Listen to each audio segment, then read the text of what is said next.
आज हम urban company limited IPO पर डिस्कशन करने जा रहे हैं, जो कि 10 सितंबर से 12 सितंबर के बीच ओपन रहेगा।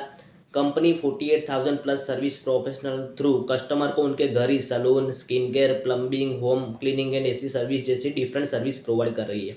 आरएचपी के हिसाब से कुछ प्लस पॉइंट डिस्कस करें तो इस होम सर्विसेज इंडस्ट्री में एस्टेब्लिश ब्रांड प्रेजेंस के चलते उनके एनुअल ट्रांजैक्टिंग कस्टमर में ग्रोथ दिखने को मिल रही है। सेकेंडली, इस आईपीओ में फ्रेश इश्यू का एलिमेंट भले ही थोड़ा कम हो, पर जितना भी है उनको अपने लॉन्ग टर्म ग्रोथ में कंपनी इन्वेस्ट करने वाली है। और लास्टली, आज ये लगभग अपने 250 प्लस ट्रेनिंग क्लासरूम के थ्रू अपने सर्विस प्रोफेशनल को इन हाउस ट्रेनिंग ऑफर करते हैं।